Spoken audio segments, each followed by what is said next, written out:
Wednesday, September 5th. I'm Scott. I'm Rim. And this is Geeknights. Tonight, we review the old OAV, Al Hazard. Let's do this.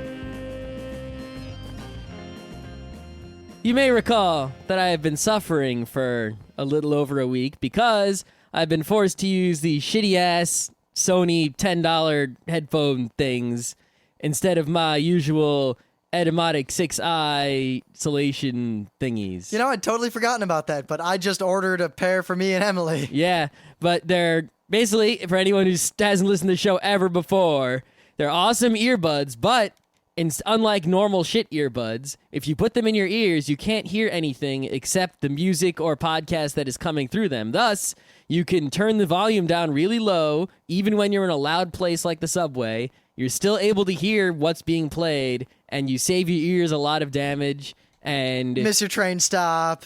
Yeah. Guy mugs you. Maybe, but they're awesome, and they're worth the money, especially if you care about having hearing later in life, or even in very, soon in your life. People lose a lot of hearing just going to concerts by the time they're like 30-something. Yeah, but anyway. So there was a problem with them. Not that they were broken or anything at their fault, but, after being used for 2 or 3 years so much, they'd become worn out, and the wire going into the right ear was kind of loose, and this audio would cut in and out.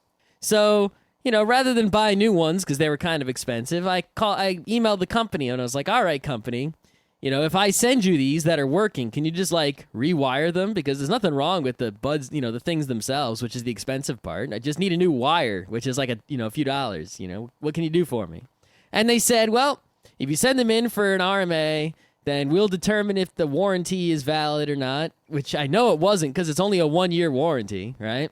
And if it is, they'll just replace them. And if it isn't, then they'll charge me like $75 for a replacement pair, which is fine because that's a lot less than what they cost new. You know what I mean?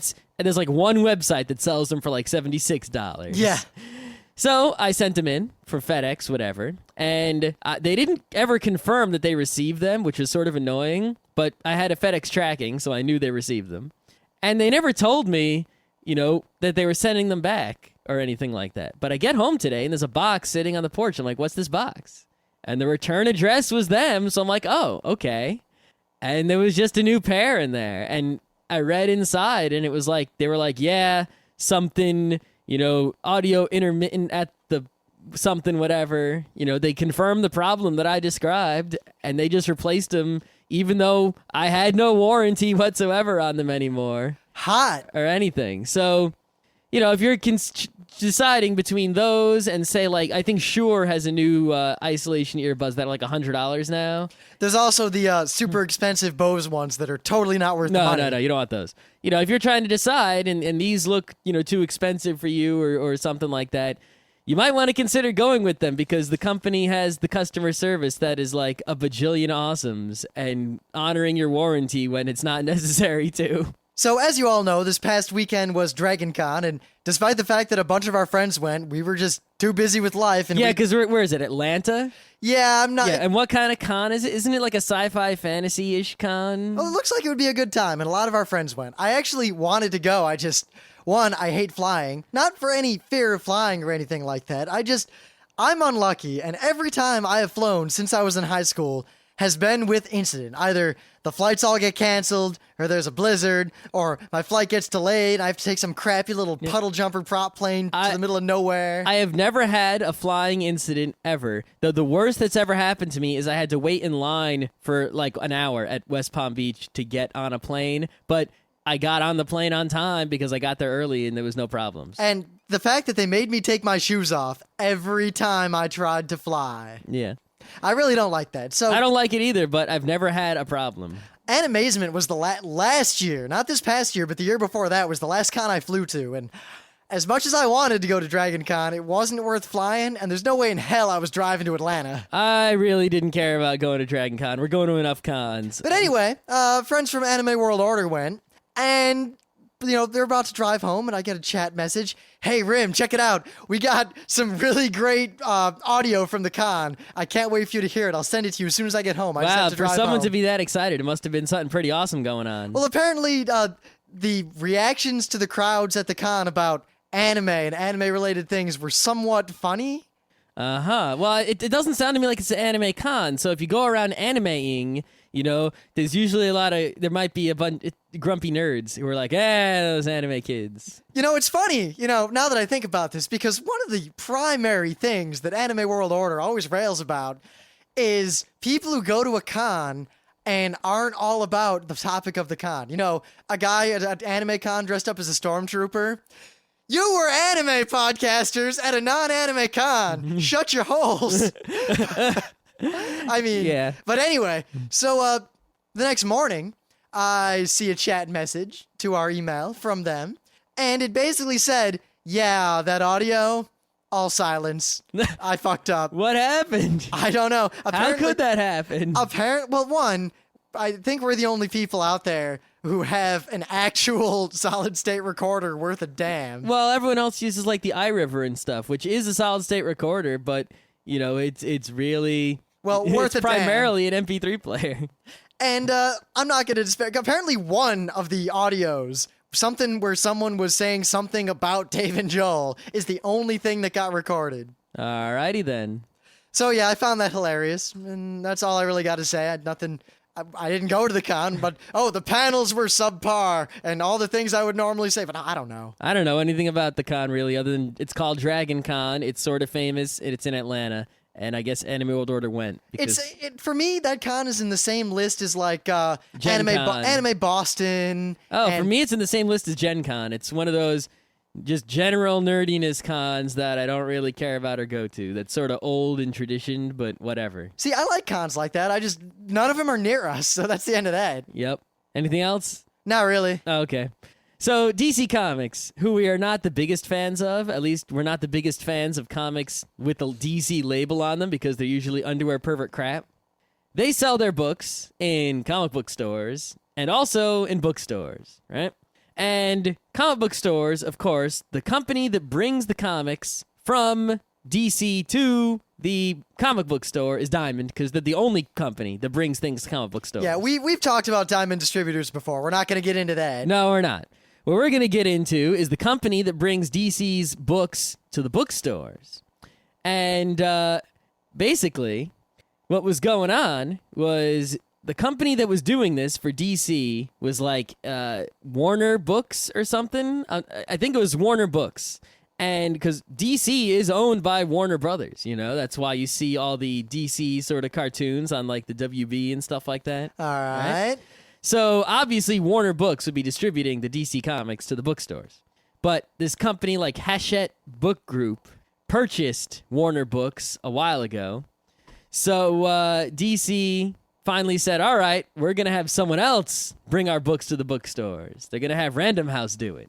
And this might seem kind of like what the fuck Money Pages news. Who gives a shit? Well, the point is that if you haven't noticed, the manga and such things has been doing real well in the bookstores. Well, yeah, I believe the last time we looked at statistics, pretty much all the comic books combined didn't outsell even the moderately popular manga. Yep. And the comic books, they're trying to print trades and things to sell them in the bookstores, but they're not selling too well. And it's like, why wouldn't, one comic sell too well, and the other one doesn't? And a lot of people are like, oh, it's the authenticity of the manga. Oh, it's, there's something else of the manga. And that's just BS because the OELs are doing just fine and they're totally fooling everyone. And there's no reason that, the Marvels and the DCs couldn't do the same thing. And Random House, which I think, it does what they do. I think they own Del Rey, don't they? Did the story have a point? The point is that you can expect DC to do a much better job of selling their books to bookstores. And I think that with the help of Random House, who actually knows what the fuck they're doing, selling graphic novels to bookstores, you're going to see them catch up, at least in the bookstore area. And if they catch up enough, the comic book store might be taking another hit, which is fine by me. Uh-huh. It's actually sort of like a premonition of things to come. It shows that DC actually cares about what the bookstore stuff is happening, and they're going to try to make a move on it. As opposed to what we previously thought, which is they're just comic book store nerds doing everything stupidly. Well, it wasn't that they were doing things terribly stupidly. It was more that their business model seemed to be get a devout fan following and then milk them for all they're worth. That still seems to be their business model, but I think that the reason that they, have been continuing to do the monthly comic crap is because they can make a lot of money there, and then with the ads and with, the incredibly high price for incredibly little content, and then eventually they collect things into a trade and they're able to make a little bit more money in the bookstores. If Random House does a good job, like it's been doing with their other comics and things, then they can make so much money in the bookstores, maybe they'll just give up on the comic book stores. I don't know about that, because a lot of the really hardcore comic fans, they like their little subscription where, they show up to the comic store once a month and pick up their box. Right, and those people make X dollars, they make them X dollars per whatever.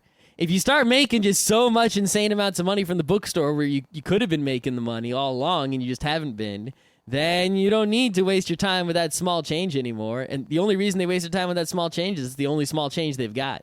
See, it's really hard to say. I mean, I don't really like a lot of those comics, so I don't really pay attention to them. Yeah. Well, I mean, DC, this also, counts for everything else DC publishes, not just the Underwear Pervert stuff. So all the Vertigo stuff and the Wildstorm Now, stuff. that's a lot more interesting. You see, that's DC owned. That's all DC Comics. It just doesn't say DC on it.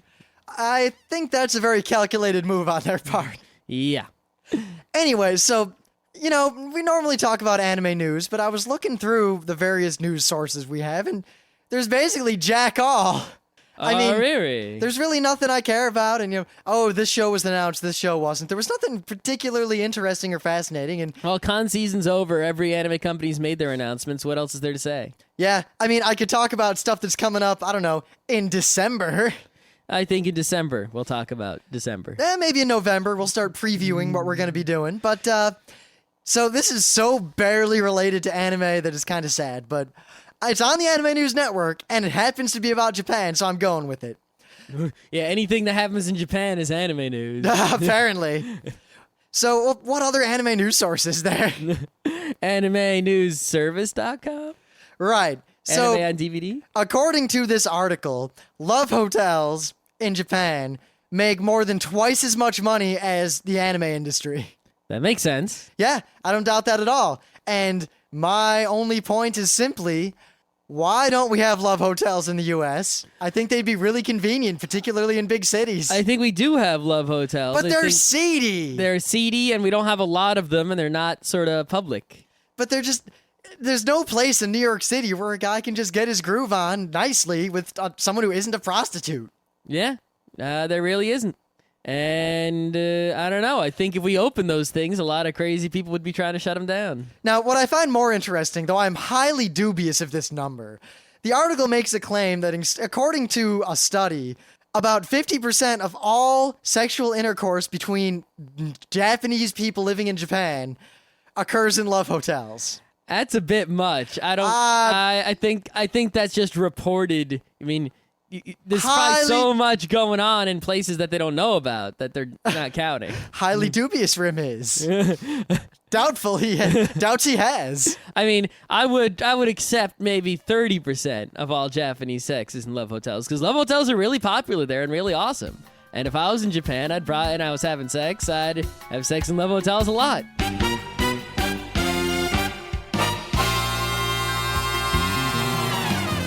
Anyway, enough of that. It's time for Things of the Day. All right, let's get to the good business now, not that crap business we were just dealing with.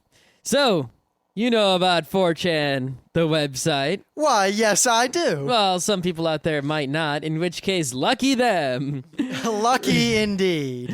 Regardless, if you would like to get familiar with, say, I don't know, the aesthetic stylings of 4chan in a rather, quick manner, there is a video here on YouTube, and if you watch this, you will know everything there is to know about 4chan. It's pretty much a documentary. I don't know if I want to call it a documentary, because it doesn't actually document, but it serves the same function in that you watch it, and you get all the knowledge that you need to get. So you see, the way I would say it was a documentary is that from the perspective of a 4chaner, if 4chan made a documentary, this is what it would look like. Oh, probably. This is what you would get. If 4chan collectively made anything, this is what it looked like, because it looks like 4chan. Which is it's just 4chan in the form of a 5-minute video, and it's worth watching, so you never have to go to 4chan. The best part in this video, I was going to avoid this and just say Sea King and let Scott say the response to that and then move on, but fuck yeah. There's this style of humor that wasn't started by 4chan. It was started, as far as I know, with a comedy goldmine on Something Awful entitled Lord of the Rings on the Go. And it is the style of take a face of a character from a movie and make it big and put it on something and possibly change it or animate it. I'm pretty sure that Lord of the Rings on the Go is not the original place for that style of comedy originating. Well, however, I've never seen anything before that was like that. If anyone can find it, enlighten me. But 4chan has really jumped on this concept with my favorite king, King Leonidas. It's not just 4chan, but it is mostly 4chan that's doing this. And I just want to say, in this video, the scene from that terrible movie, Final Destination, or the sequel, or whatever, I know it was one of the Final Destination movies, because I remember seeing that scene. There's a scene where King Leonidas kills a guy, and you'll know it when it happens. Alrighty. I quite enjoyed that. It was a good one, definitely. But anyway, haba haba zoot zoot, ava uba zut zut num. I can't believe that Ahu this hasn't... eta, hu eta, ata, hu eta, anum num. I can't believe this hasn't been a thing of the day before. So I think we talked about this way back when we had Jeff Tatarek on the show and we were talking about anime music videos. Yeah, this is a classic thing of the day right here. This is, I would argue, one of the top 50 anime music videos ever made. I'd say top 15. I think I could definitely go there. It's just so perfectly timed, so fit to a concept, original in its choice of song. The song, by the way, is, I believe, Haba Haba Zoot Zoot by the band Karamba. But I'm not sure if I made that up. Anyway. And the sad, scary thing is that Scott and I both know the entire song by heart, and it might sound silly because it sounds like the song is just gibberish, but no. We could karaoke this, and we could do it convincingly. Yeah, I've seen the video so many times, and it's not exactly that complicated. All I have to remember like 3 verses, and you're good to go. And then you have to remember the timing of like the mori mori. That's the best part. Ava ava mori mori. Yep. And you're good to go. Now, also, coincidentally, this video happens to be concerning the show we're talking about tonight. One of my favorite anime, one of the classics, definitely a top 20 anime. I don't know if it's top 20 anime, but it's top 20. It's definitely it's an above average anime everyone should watch. It's not like an A+ anime. It's like I think it's a B+. B+ anime. It's right up there. Yeah. But we're talking about El Hazard, The Magnificent World, the original OAV. Wait. We're talking about an OAV here. How many episodes was it? Like 6, I think? 7. 7. A 7-episode OAV named El Hazard, The Magnificent World. We are not talking about... All right, well, first off, if you think you can buy this anime, you're wrong. If you see it for less than $100, it's either bootleg or it's not the right thing. So, Or tell us about it. Right. Because we haven't been able to find it. Yes. In fact, I will pay like up to $75 for a non-bootleg copy of the original OAV of El Hazard. The cheapest I found at an Otakon was $109. Anyway. That's a lot for 7 episodes. It is. So, El Hazard, The Magnificent World, was an OAV directed by a man named Hiroki Hayashi. You might know this gentleman from the original Tenchi Muyo OAV, but not from a lot of other Tenchi stuff, and I'll get to that. So, he directed El Hazard, which is magnificent. It's great. That is what we were talking about. Not too long after that, they made a spin-off called El Hazard the Wanderers. Don't watch it. It was a TV show. It's 26 episodes. It's basically the exact same show, only drawn out. And for reasons that we'll get into when we review the real show, it's not that good, and it's not that funny, and it's not worth watching. If someone takes 7 episodes of stuff and stretches it out over, 26 episodes? It's not going to be worth your time. You could have just watched the 7 episodes. It has some funny moments, but it's not worth watching, seriously. No. And if you doubt me, watch the OAV, then watch the first episode or 2 of The Wanderers, and you'll see that it's not up to snuff. So anyway, whatever. they decided then, and by they I mean people other than the original creator and director, to make a sequel to Alhazard. Alhazard 2, The Magnificent World, which is also an OAV. But isn't it not only bad, but also lesbians? Well, the first Alhazard was good. The second Alhazard here is pretty much just ecchi, kind of porny crap. It's dribble. It's not good. It's not worth watching. Wasn't directed by the same guy. Kind of crappy.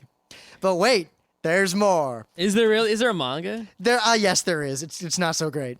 But then there's Alhazard, the alternative world. Now, we've already got at least 2 alternative worlds to Alhazard, the TV show and the OAV world. As far as I'm concerned, the real OAV world stops at the end of the first one. But then there's this alternative world. Ho-ho, it's after the second OAV and all our friends get transported to another dimension and everything's all kooky. And it's just shit.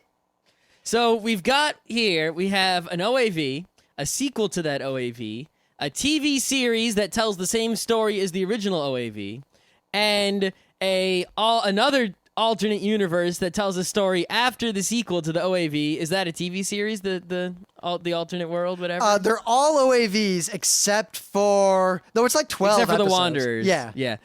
And we've got a manga, and all of them are complete shit except. Oh no, I'm wrong. Alternative World was a TV show. Okay, they're all complete shit except for the original OAV. There's only one of these things is worth watching, yet all of them are called Alhazard. Now, funnily enough, I said that this director, he only did the original first OAV of Tenchi, and like one other thing, the Mihoshi special, which is actually pretty funny. I will note that I like Tenchi. I think Tenchi Muyo is a pretty good show. Almost all of the Tenchi Muyo TV shows and OAVs and spin-offs and specials after that, much like Alhazard, were not directed by this person, and are really crappy. It seems like this guy has sort of a habit of starting something that people like, and then rather than continue on and make more of it, other people come along, take the property, and they make more of it, and they seem to ruin it completely so that the people who like the original do not like what they continue with. Now, there's a lot more to that story, but unlike other shows, I don't think you want us to talk about the director for an hour, so I think we'll leave it at that. Yep. But I cannot stress enough, do not bother watching Alhazard unless it is the original OAV. Now, you might ask us, well, Rim and Scott, how can we get a hold of the OAV? And the answer is, I don't know. I don't know either. Is it I on really Netflix? want to see it. No, it's not. We watched a VHS tape of it that Rim taped off the Sci-Fi Channel when he was a kid and happened to still have when we were freshmen at RIT. That's the only way we were able to see it. Yes, there were some fan subs of it in the Anime Club library, but we threw those away. I forget why. Probably because they were illegal. I don't know, but there are DVDs. We just have a hard time finding them, and when we do find them, they're expensive, and they're, I'm sure there's bootlegs out there also, but, they're bootlegs. So... I'm not down with that. No. Because actually, I really want to own the original DVD, even though I really think at some point this show is going to get re-released in some fashion. Well, it's one of those shows that, only that, like, people who were... It's sort of like one of those shows, it's not an unknown show, but it's not a super A+ everyone knows about it show, and thus... People who are really into anime at the time when the show comes out notice it, but people who are into anime at any other time don't notice it, and it's just gone. It just sort of disappears. But people who are into anime at the time it came out, it's a show they noticed. And only those people seem to remember the show or care about it at all in any way. But anyway, you might be wondering at this point, what the hell is this show about? Now, we're going to be very careful to avoid spoilers because the show is short enough and it moves quickly enough to where... It's pretty easy to ruin a lot of It's only 7 episodes. Yeah. If I tell you what happens in the second episode, we're already well into the story ruining things. Yeah, but what I do want to say is that the show is a drama and a comedy. And it's one of those rare shows that pulls off both equally... And a fantasy. Well, yeah, but it pulls them off equally and well. And that's saying a lot, because a lot of shows try to do that and fail. This is one of those shows where it's really just about a cast of characters and but none of them suck. They're all awesome in some way. Particularly Mr. Fujisawa. And also Janai and his sister and the Bug Queen. Pretty much everyone. Yeah. Right. And those magic girls, the one with the red hair who's all crazy. So the story of Alhazard is basically there's this guy, Makoto. And he's in high school. And he's really kind of awesome. He's a stalwart, stand-up, really smart guy.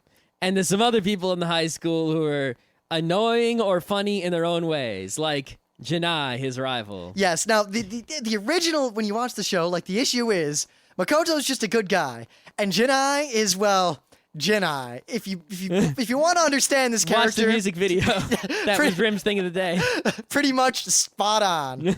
So Makoto is friends with Janai nominally and likes him and is really nice to him and doesn't seem to have any issue with him. But Jinai has unspecified issues with Makoto. Also, he's scheming and evil, and he pulled some shady business to be the head of the student council and all this business. Makoto ends up getting him kicked off, and there's kind of this flashback montage of all the reasons why Jinai hates Makoto, and that is one of the funniest things in the entire show. It's definitely a pretty funny bit. And it's basically just Makoto is better and smarter than Jinai in every possible and conceivable way. And even when he isn't, by dumb luck, he just always wins. And Janai just keeps getting more and more pissed off, and he tries more and more crazier things to come out on top, but he sort of doesn't care about being evil or anything like that. So it kind of ends with, well, in the beginning, that plot with him snapping and like trying to kidnap Makoto and tie him up in an office somewhere. I don't know what he planned to do with him. Yeah, that was just sort of crazy. That was to prevent him from testifying in an impeachment trial. I forget exactly. But that's not the plot.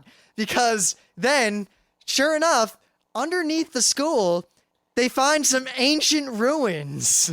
Yeah, sort of completely randomly, but they do foreshadow it because they show you the ancient ruins a few times, but the characters in the show really have nothing to do with these ancient ruins until they randomly stumble upon them. So one thing leads to another, and Makoto ends up in these ancient ruins. And a thing happens and opens up, and we don't really know why. And there's a woman in there, and she falls into his arms and says something to the effect of, "I've waited so long to see you again." And then she sends him off to El Hazard, and then the story really begins. Yeah, basically, it's one of those get transported to a fantasy world shows where one or more people in the normal world, that is a lot like our world, end up in a fantasy world, and they get tied up in the adventure and the politics of that fantasy world, and then do they get back at the end to the real world? Who knows? You'll have to wait, watch and see. Now, I really got to avoid spoiling, but the thing that really works about this show that a lot of, someone gets sent off to a magical world shows fail at is that all the characters deal with it in interesting and sometimes hilarious ways, and it's really not kind of forced. Well, I think one thing that's really cool is how normally, like in Escaflowne, she gets transported to the other world, right? And she's just a girl in another world. That's it. In this, a sort of comedically and also plotly, I guess if that's a word, every person who gets sent to the other world ends up with some sort of power. I think you forget that Hitomi has quite a bit of power in Escaflowne. And she's pivotal to the plot. But not like this. This is more like they have a direct superpower. She has a superpower. She just doesn't realize how powerful it is until near the end of the show. Yeah, what I'm saying. Yeah, I know what you're saying. Like Mr. Fujisawa is the teacher, and he gets sent to the other world. Now, Mr. Fujisawa he is the comedic relief of greatness. He is the smokingest, drinkingest, Fujisawa kick kind of awesome professor. And when he gets sent to the other world, he basically becomes the drunken master. As long as he's inebriated? No, it's the exact opposite. All right, that's right. He's so drunken in the normal world, but when he's in the fantasy world, when he is sober, he has superpowers of fighting and kicking ass. But it's hard for him to stay sober because he's an alcoholic. There's an awesome scene in the beginning when they're first in this world. It's just because actually the other cool thing, all the characters get split up, and then all kind of comes back together later. But Makoto and Fujisawa are together, and they get attacked by giant bugs. Oh no. And Fujisawa discovers he has superpowers and starts kicking their asses. So Makoto says, "Oh man, I bet I have superpowers too. This is great." And he totally doesn't. And he totally gets his ass kicked. Well, he has some other powers. Yeah, but that doesn't come in later. No, it doesn't. But yeah, everyone who gets transported to the other world has powers. And some of them they're all different and they're all hilarious or useful in some way that you'll just have to find out. I love how, Jinai's sister, you don't really see a lot of her, but she's in the world and she's basically just getting by being a shopkeeper and selling food to people and working as a waitress and just kind of living her life. Yeah, she's definitely like one of the best characters in the show because does a lot of the things that you would never see a character in the same kind of show do. Like, people who go to other worlds, in anime, they don't do that sort of thing. So to see her do that sort of thing, it's like, yeah, that's what I would do. All right. So Jinai, and this is the part where I'm going to kind of leave you after this. Jinai ends up by himself, and these same bugs kind of come around. And he realizes that he can talk to these bugs, and he kind of likes them, and they kind of like him. So they sit around and talk, and one thing leads to another, and he ends up leading the empire of these bugs, and he's a great general among their people now. The guy who was super annoying in the high school that was evil and scheming is now the bug emperor. It's kind of an interesting thing that now that, like, Jinai has actually a lot of potential, and he's very smart, and he's actually a very confident person. Yeah. But the real world, the world of, you and me going to school, really didn't let him get out his full potential, because when is he going to be a general of a bug army in high school? Unless he finds a jar of ants somewhere. I think that's one thing that makes the show pretty interesting, is that if you have a short attention span, like a YouTube watching kid, you have all these different characters that you're looking after, right? Some that were always living in the fantasy world, and some that were from the high school and traveled to the fantasy world, and others that, who knows, you maybe meet later. And they're not together in like this party, so you're always looking at all these different things going on. You'll see the bugrams, then you'll see something with these characters, then you'll see these characters wandering in the woods, and these characters in the castle, and these characters in the other castle or something. And it keeps moving around, and you've got all these different things you're watching, and they all sort of come together like they do in good stories. And you're never going to be bored watching it, because as soon as some part of the show gets boring, like you're tired of Janai and his bugram, they're not funny anymore, you'll be back in the castle where there's some castle hijinks going on. See, now, this is actually one of the show's greatest strengths, and I think it's also, conversely, the exact reason that The Wanderers was pretty crappy.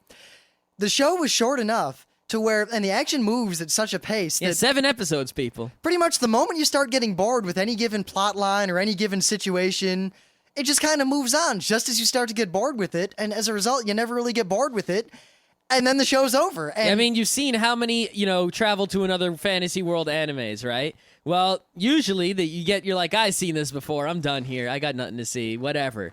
But when it's only 7 episodes, you'll be done before you start saying, I've seen this before, whatever. I mean, Escaflowne did this really well, too, even though that might have been by accident, because according to the story, Escaflowne was supposed to be, I think, 39 episodes, and they cut it short, so they compressed a whole bunch of plot into the end. Didn't seem to hurt it. Well, as a result, the show got a lot tighter, and this show took that to the extreme. The show is really tight. Well, it's an OAV. But no part of it drags out, really. It just keeps moving along, and it's really solid in that regard. The Wanderers, meanwhile, just drags and drags and drags and drags and drags, and I couldn't bear finishing it. Yeah. And while the story itself is not some, amazing literary story that's going to enlighten you for all time with some amazing message, it's not a bad story. It's a very good story, and it's well written, and there's no, loose ends hanging around, and everything makes sense, and it's cool, and the characters are all... There aren't any really characters you don't like in the show. I mean, some are better than others, but there aren't any characters like, oh, that character again, I don't want to watch them. Fast forward. All of them are good. Hooray! We're paying attention to someone now. All right. Yeah. I mean, like Scott said, the plot's really solid, and it starts out in kind of this, there's ruins under the high school, blah, blah, blah, girl says something, go. And everything gets resolved in a very well-done way, and it's not an ending that I predicted at all. No, it's definitely not something that you would predict, mostly because you don't know enough about what's going to happen, until you're into it, and then it ends so quickly, you didn't have time to think about what was going to happen. It's like, just as you start to think, maybe it'll end like this. Oh, it just ended. It's only 7 episodes. Oops. Okay. The end. Awesome. Anything else to say about El Hazard? Oh, it's not El Hazard, by the way. If you say that, I'm going to smack you. Yeah. It's El Hazard, and only the first OAV is worth watching. I guess we could talk a little bit about the dub, because the dub is, it's from that era of anime, like the late 90s. It's like all those other dubs from that time. It's not great. It's not terrible. It's watchable. I don't believe there are too many terrible inaccuracies, but I can't recall because I haven't seen the dub in, 9 years. I don't know. Did I never 7 see years. the sub, I think, because we've only watched that dub VHS from Sci-Fi Channel? I've seen both, but I can't recall. I mean, when I saw the sub, that was back when I wasn't as familiar with the Japanese language. It's amazing I remember am as now. much about the show as I do, considering I haven't seen it in 6 years. Well, because it's a really good show. It was really good. And I want to watch it again. That's how But good it was. One thing I remember from the dub is that there's a scene early on where this you'll know it when it happens, but ba-ba-bum, ba-bum, bum, bum, bum, bum, bum, bum. I don't know. Maybe that was taken from the sub. It's tough to tell. Ba-ba-bum. No, that was definitely from the dub. Now, they might have done something Ba-ba-bum. similar in the sub, but Yeah. You notice sometimes we'll say something like ba-ba-bum, ba-ba-bum. ba-ba-ba-bum. That's from Alhazard. That's a fairly obscure El Hazard reference. A very obscure Alhazard reference. You go around an anime con, you go ba-ba-bum. No one's going to know what the hell you're doing. However, if someone does, That person is either a really scary nerd or they're us. I think we'll leave it at that. Yeah, you should try to find Alhazard. Help us try to find it, maybe. That'd be nice. Yes, because, I mean, I don't want to ruin anything about the story and the plot, but the show is super worth watching, and I highly, highly, highly, highly recommend it. And before you spend money on it, you might want to contact us to make sure you're buying the right thing. Because we don't want anyone out there to accidentally buy one of the other Alhazards. That's a complete waste of time.